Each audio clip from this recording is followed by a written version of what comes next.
ఒరే రాజు, ఇవాళ మీ ఇద్దరికి ఒక చిన్న టెస్ట్ పెడతాను రా. ఎవరు బాగా చెప్పగలరో చూస్తాను నేను.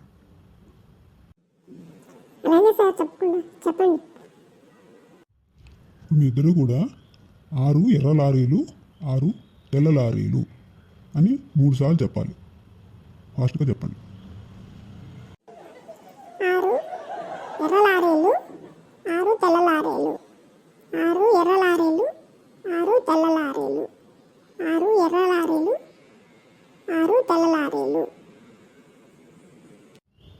బాగా చెప్పారా? కాకపోతే ఇంకో ఫాస్ట్గా చెప్పాలి. 6 ఎర్ర లారీలు 6 తెల్ల లారీలు 6 ఎర్ర లారీలు 6 తెల్ల లారీలు 6 ఎర్ర లారీలు 6 తెల్ల లారీలు. నువ్వు కూడా బాగా చెప్పావమ్మా.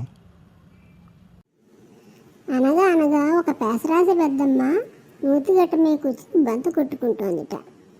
బంత కొట్టుకుంటూ ఉంటే ఆ సూది జారి నూతిలో పడిపోయింది.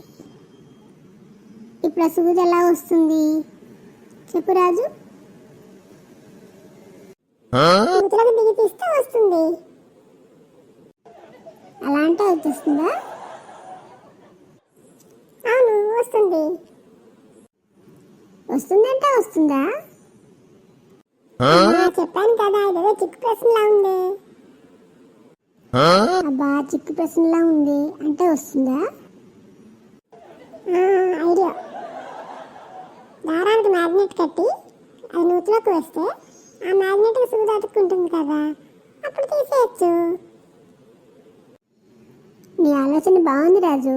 కాకపోతే అంత చిన్న సూది కోసం అంత రిస్క్ చేయడం అవసరమా? చక్కగా పక్క షాప్కి వెళ్ళి కొనుక్కుంటే సూది తొందరగా పని అయిపోతుంది. సరే, ఇవాళకి బాగుంది. బాగా చెప్పారు ఇద్దరును. వెళ్ళండి, రేపు మళ్ళీ ఆడుకుందాం.